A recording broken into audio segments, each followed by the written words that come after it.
The air had a bite to it, the kind that nipped at your skin and made you pull your coat just a little tighter around your shoulders. Thomas Grayson trudged along the narrow dirt road, boots crunching through fallen leaves. It was Halloween night in 1937, and though the town of Ashford was only a few miles away, he felt as if he were already lost to the world. The wind howled low, carrying with it a strange, hollow sound, like a voice that had forgotten how to speak. The road twisted and turned, and as the moon rose higher, casting an eerie silver glow over the landscape, Thomas noticed a break in the trees to his left. A narrow path, barely visible beneath layers of dead leaves, snaked its way into the dense forest. It was almost as if the path was waiting for him, beckoning him closer. His footsteps faltered for a moment, reason battling curiosity in his mind. But there was something about that path, something magnetic that tugged at his insides. He glanced back down the empty road, no lantern lights visible in the distance, no sign of civilization to steer him away. Just a quick look, he muttered under his breath, stepping off the road. The deeper he ventured into the forest, the quieter the world around him became. The wind no longer whispered through the branches, and the rustle of leaves seemed distant, as though he were walking through a place where sound did not belong. His heartbeat was the only rhythm he could hear, pulsing steadily as the trees grew denser and the path more treacherous.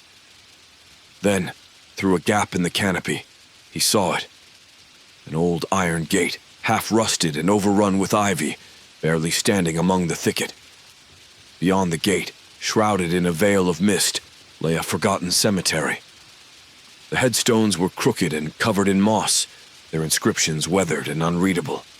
Some were mere stones, markers of the dead, long erased from memory.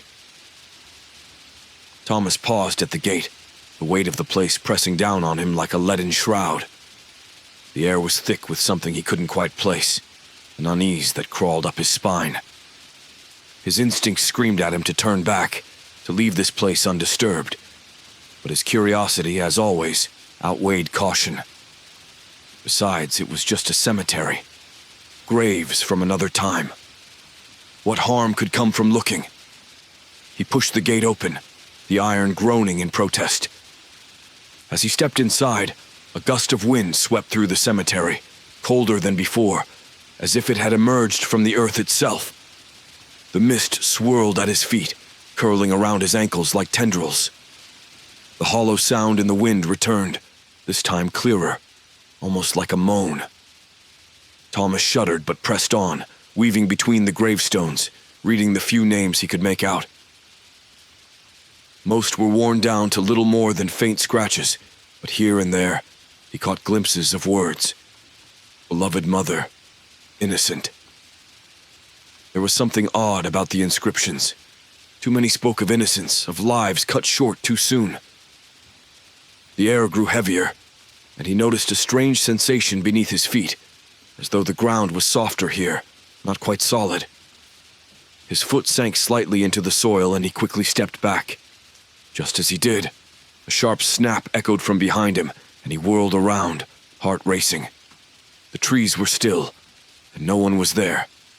But then he saw it, a shadow moving among the graves, too fluid and quick to belong to any living creature. It darted between the stones, vanishing behind a large crypt near the center of the cemetery. Thomas hesitated, every nerve in his body on high alert. He wanted to leave, but something about that shadow, that crypt, pulled at him. Perhaps it was just his mind playing tricks, a trick of the moonlight, or perhaps it was the cemetery's forgotten history calling out to be remembered. Against his better judgment, Thomas took a deep breath and walked deeper into the graveyard, the feeling of being watched growing stronger with every step. Thomas lingered near the crypt, its stone surface rough and weathered, etched with names he could barely read. The eerie silence wrapped around him like a wet cloak, the damp air heavy with the scent of earth and decay. Every instinct told him to leave, but something in his chest tightened, a feeling that he had come too far to turn back now. As he stepped around the crypt, his eyes fell on the surrounding gravestones. They seemed older here, the carvings more primitive, their shapes uneven and haphazard. The moonlight flickered through the trees, casting long, crooked shadows over the graves. He squinted, trying to make out the names, but many of the letters had been consumed by time. One headstone, standing taller than the rest, caught his eye.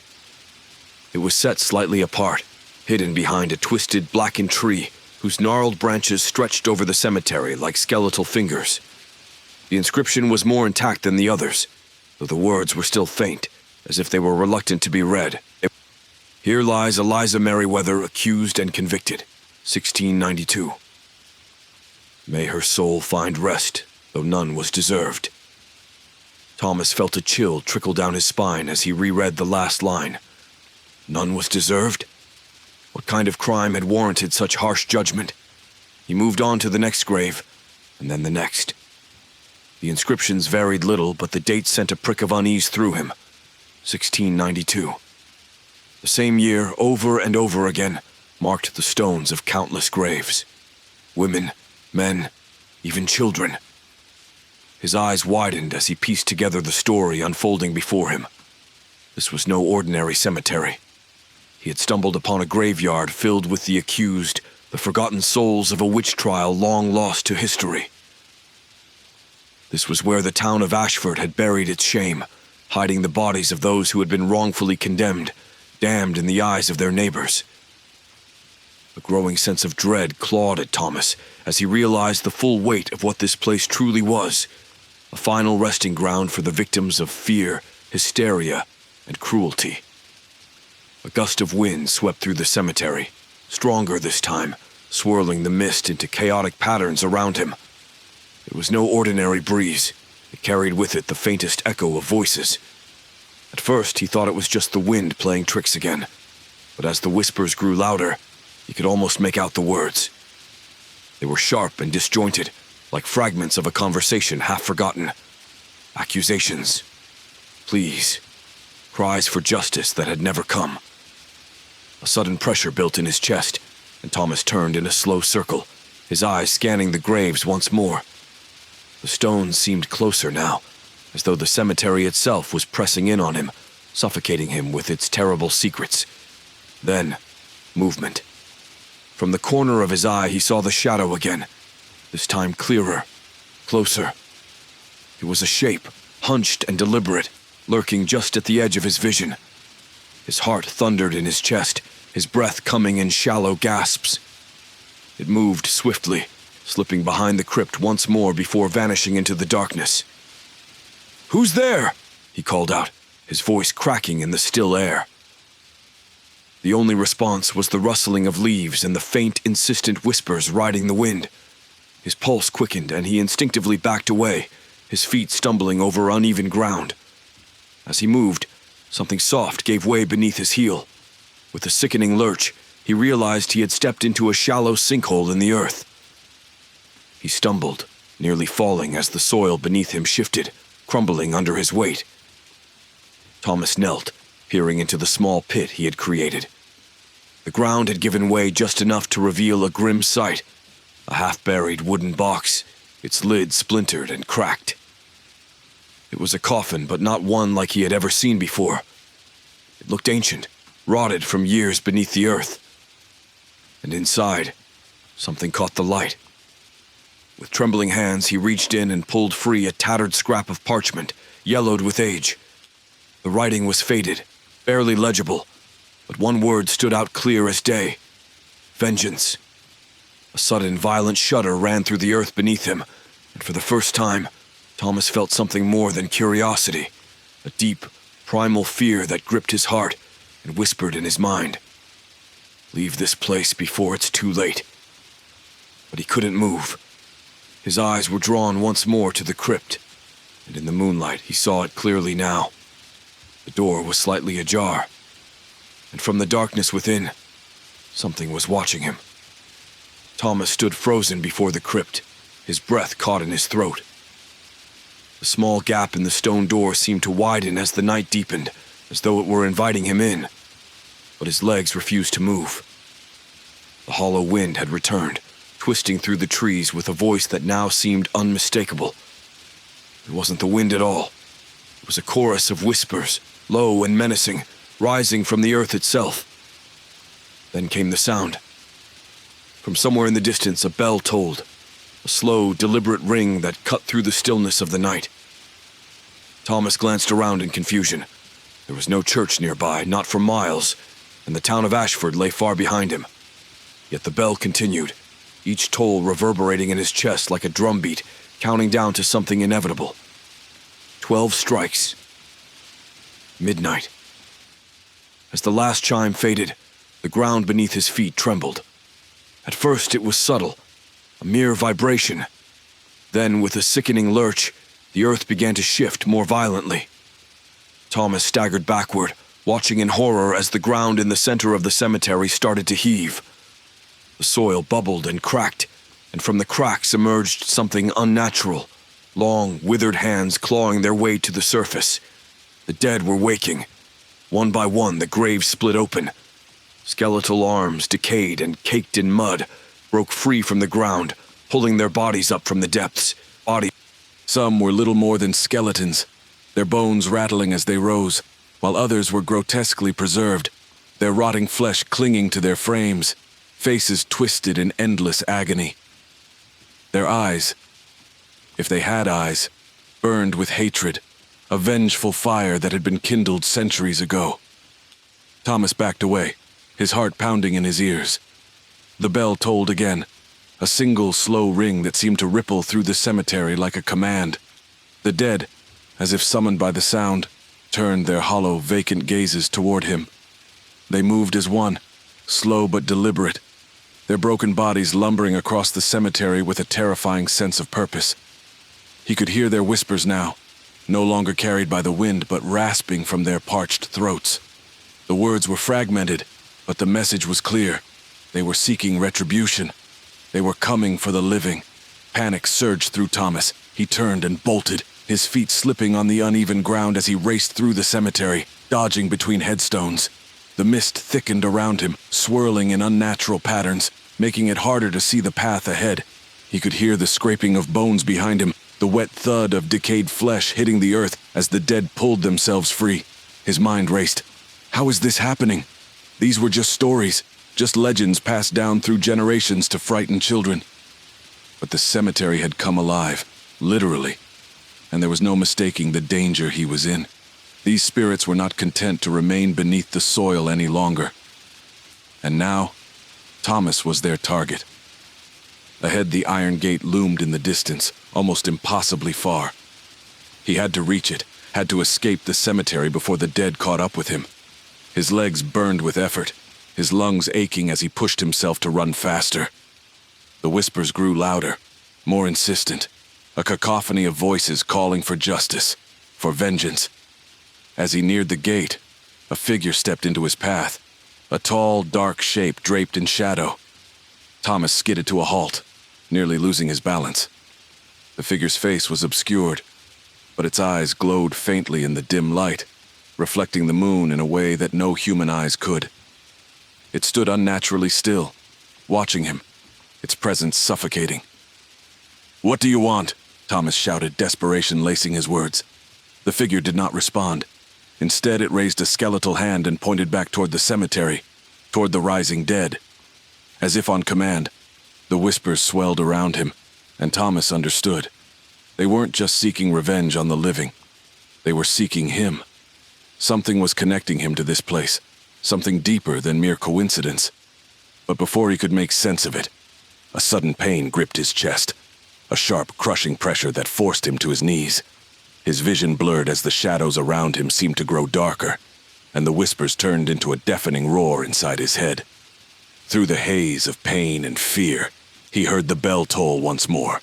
This time it was closer. So close it felt like it was ringing from within his very bones. And with that, the crypt door groaned open. The crypt door creaked wide, and from the darkness a cold, oppressive force spilled out. Thomas, still on his knees, felt the air thicken, his breath catching in his throat. The figure that had been watching him vanished into the shadows, but he sensed it hadn't gone far.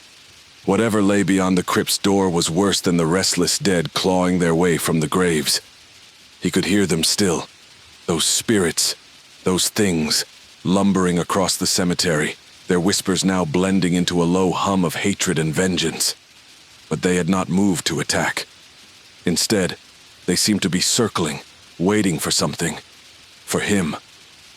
With trembling hands, Thomas pushed himself to his feet. His legs felt weak, his heart drumming painfully against his ribs. The cemetery, once a silent, forgotten corner of the world, had become a place alive with the dead, and they were waiting for him to take the next step. His gaze returned to the crypt, where a faint light glimmered within.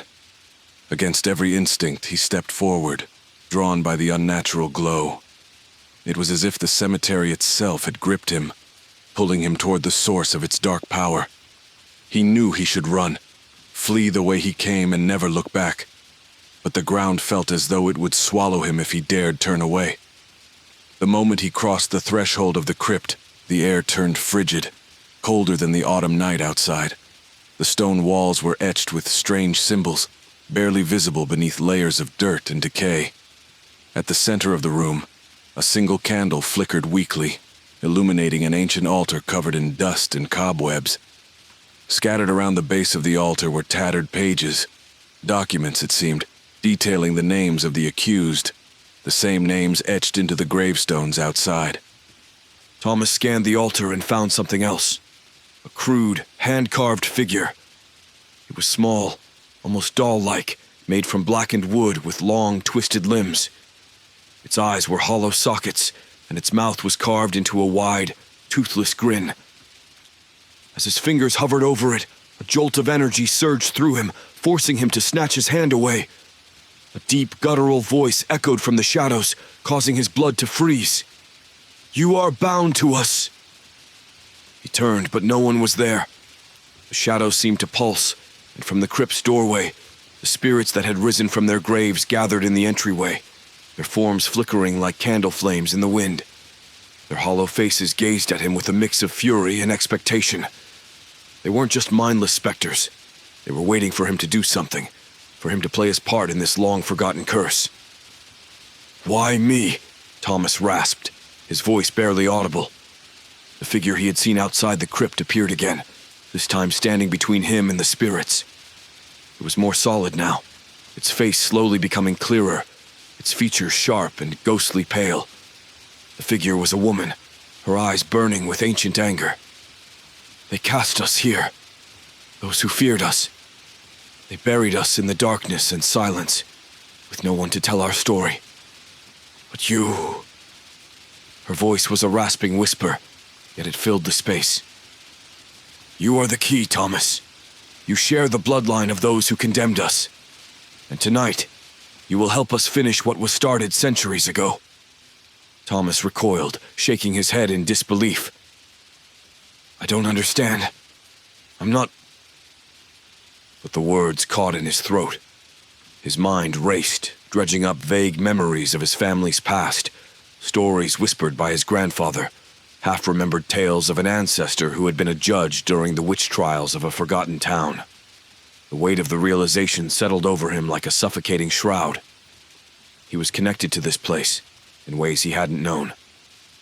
The spirit's eyes burned brighter, their whispers turning into a fevered chant.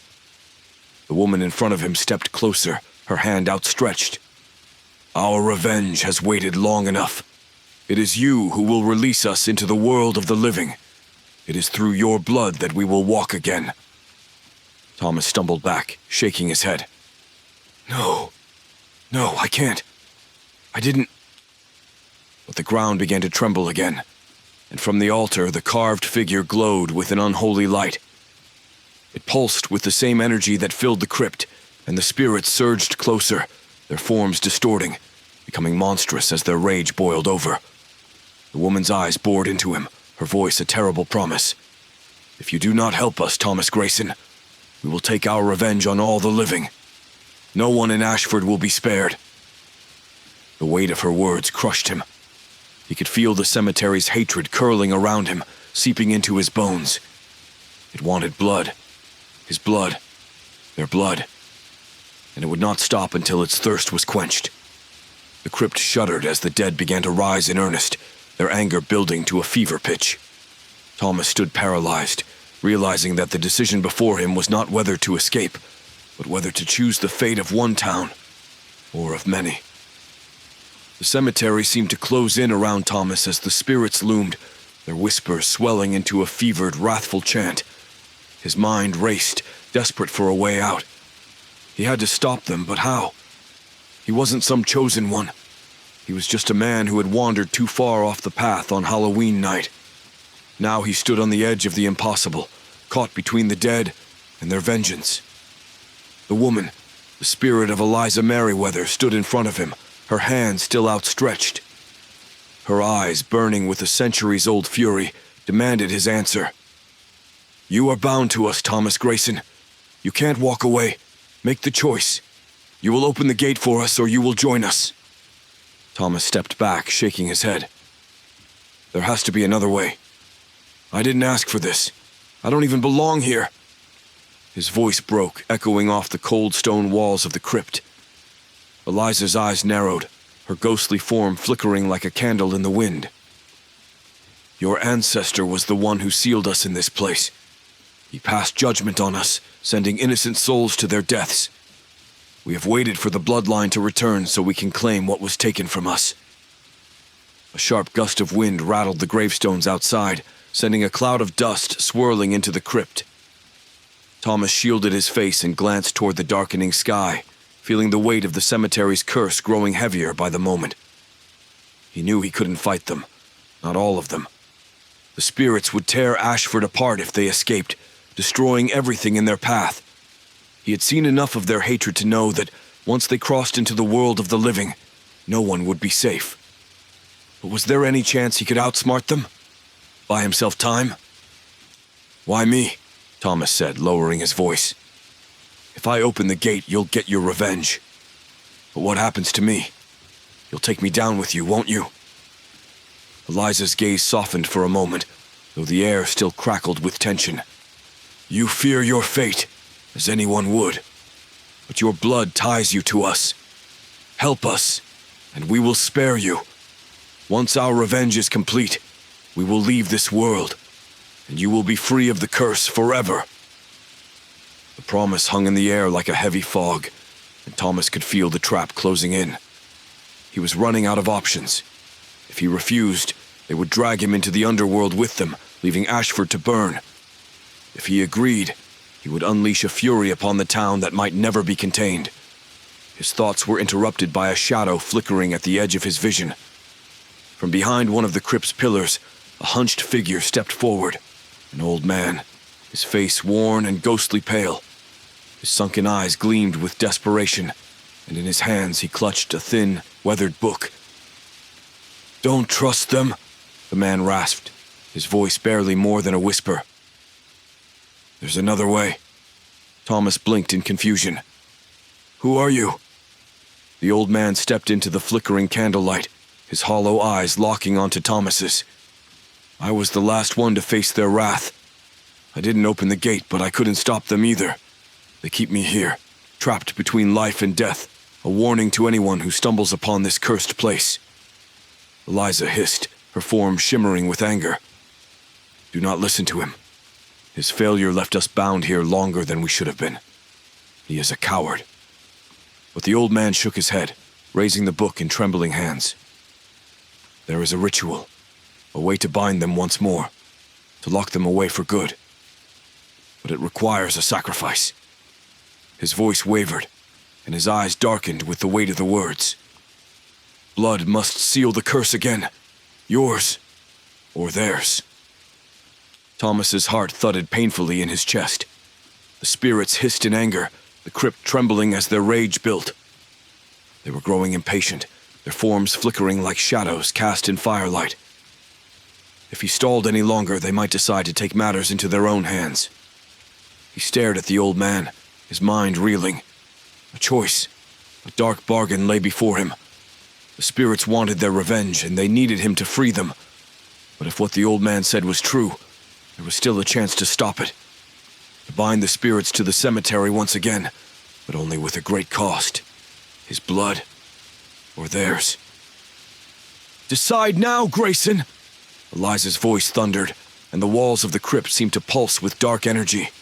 The spirits gathered at her back, their faces twisted with the fury of the wronged. The old man, his figure shaking under the weight of years spent in torment, held the book out to Thomas.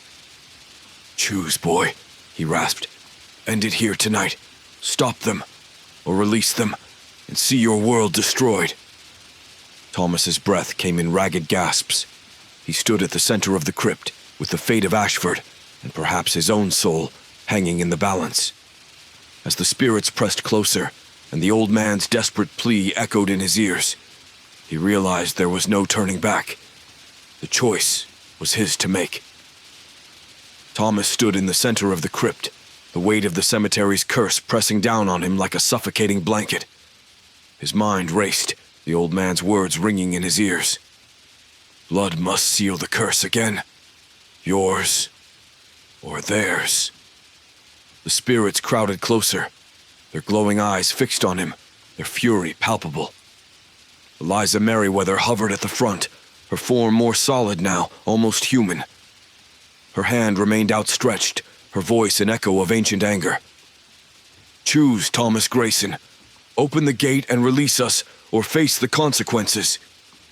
The old man, clutching his weathered book, stood opposite her, his face hollow with years of torment. His eyes bore into Thomas with a plea he could barely voice. "Don't let them out, boy. Seal them away forever, or the world will know their wrath."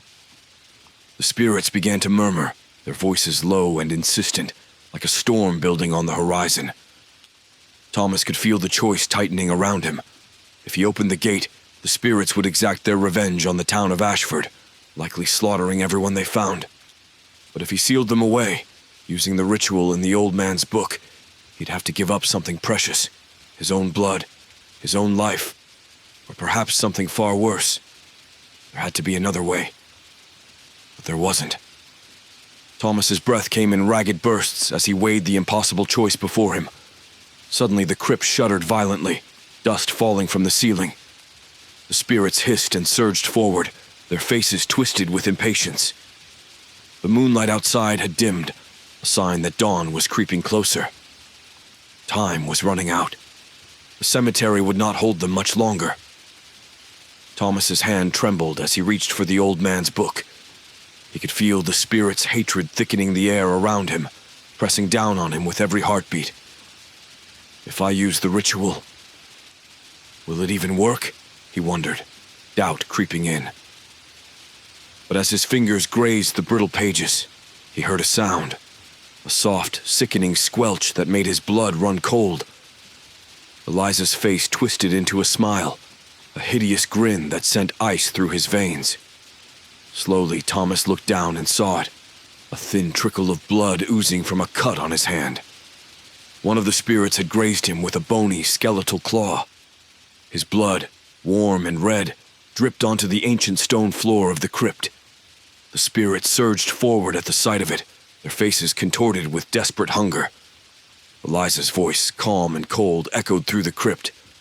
"The blood of the living. It calls to us. The gate will open, whether you will it or not." Thomas backed away, his heart hammering in his chest. The ritual. He needed to start it, and quickly, before the spirits could claim him as theirs. He fumbled through the pages of the old book, his fingers slick with sweat. The words were faint, written in a script long forgotten, but he recognized the pattern. It was a binding ritual, an ancient rite meant to trap spirits in the earth forever. But there was a cost. It always came with a cost. As he whispered the first incantation, the crypt walls trembled. Eliza let out a piercing scream, her face warping with fury. The other spirits shrieked in unison, writhing and flickering as the power of the ritual began to take hold. Thomas could feel the weight of their wrath pressing in on him, suffocating him as he chanted the words over and over again. Faster now, the candle flickering wildly at his feet. "Stop!" Eliza roared, her form unraveling as the ritual bound her to the crypt. "You cannot undo this, Grayson! We will have our vengeance!" But Thomas did not stop. His voice grew louder, the ancient words spilling from his lips in a desperate cadence. The crypt shook violently, cracks splintering through the stone walls as the spirits howled in agony. He could feel the blood seeping from his hand, pooling on the floor, feeding the curse. The old man's voice urged him on, faint and distant now, as the cemetery trembled beneath the weight of the binding. Suddenly, with a final deafening scream, Eliza's form dissolved into the air, her essence vanishing into the mist. The spirits shrieked, their bodies turning to dust as they were pulled back into the earth, trapped once more by the ancient curse. The crypt fell silent, the air still and cold. Thomas collapsed to the floor, his chest heaving as the dawn's first light crept through the cracked door of the crypt. The ritual had worked. The spirits were gone, sealed away once more. But as he lay there, weak and trembling, he noticed something else. The blood still trickled from his hand, and the ground beneath him was wet with it. The cemetery, though silent, had claimed its price. His vision blurred as a terrible realization dawned on him. The curse had not been broken. It had merely found a new host. With the last of his strength, Thomas dragged himself toward the crypt's doorway. The sun was rising, casting golden light over the graves. But the world outside was distant, fading from his reach.